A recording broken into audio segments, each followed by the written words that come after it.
They put their lives on the line for our safety and freedom. Military men and women make a tremendous sacrifice on the battlefield, and many return home wounded and broken. More than 2 million disabled veterans live in the U.S., and that number grows every day. It started off like any normal day. I was with a recon platoon. Derek Ford served with the U.S. Army in Afghanistan, where an IED changed his life forever. The entire floor of the Stryker had bubbled up from, just the energy and heat that tried to penetrate through. Derek lost his leg in the explosion. An injury like this can be debilitating, but not for this soldier. He's focused on proving it's only a wound, not a disability. That's why Derek pushed himself to the extreme. I've jumped out of perfectly good airplanes. I've, scuba dove in the Caribbean. Next on the list, climb a mountain. Mount Rainier, or as the folks around here simply call it, the mountain, provides one of the most challenging mountaineering adventures anywhere in the U.S. About 13,000 people attempt to climb it each year. Only about half that many make it, and on average about 2 or 3 die trying to make it to the summit. It is a challenge even for the most able-bodied climber. So Derek, here you go. Thanks.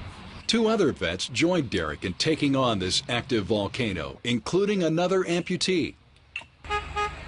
Camp Patriot organizes the climb. The group specializes in taking disabled veterans on outdoor adventures. That's the beauty of Camp Patriot, getting them out trying something new or doing something they used to do, not knowing if they can actually do it.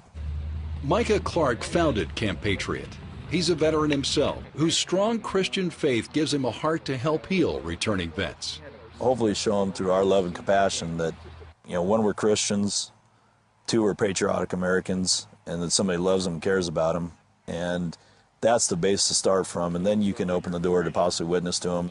God, we lift up Eric and Derek and Mag to you, Lord, and just ask you to surround them with your angels and protect them as they climb this mountain. The trek up the mountain is grueling. Custom-made prosthetic limbs help the men grip the snow-covered terrain. You don't carry them to the top of the mountain. They've got to do it under their own steam. It's raising that bar again to show them that they have abilities to live life and not look at the disability. A support team that includes active duty Rangers and Green Berets is on hand to help with the climb. Others are volunteers who just want to say thank you. I believe it's my responsibility to do it, that I am my brother's keeper, that when guys come back wounded, it's not the government's job to find them and to assist them. I think every Christian has a responsibility to be our brother's keeper. Retired Green Beret Gil Magallanes is one of the disabled vets making the climb. He says these extreme adventures help overcome the mental wounds of war. One of the biggest factors about keeping me from becoming a couch potato, depression, PTSD, I got to keep challenging myself. In this loose snow, you quickly realize it's best to find someone else's footprint and literally follow in their steps.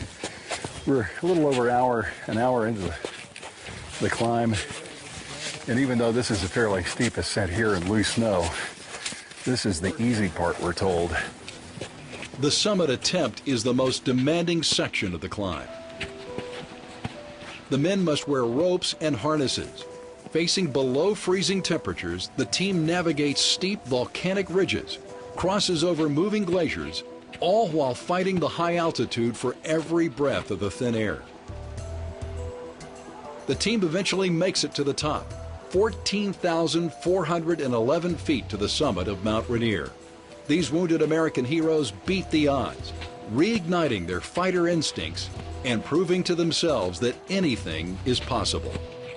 When you see guys with one leg stomping to the top, and then you think about what you can't do in life, and you see that, it really is humbling. And that's what allows them to earn back that was taken from them on the day that bomb exploded or they got shot. I'm really glad that I'm out here, and I'm really glad that I got to meet the guys that I've met. I'm definitely hoping to build and sustain some relationships with these guys relationships Camp Patriot uses to heal the wounds of war while showing these American heroes the love of Christ. Lee Webb, CBN News, Mount Rainier, Washington.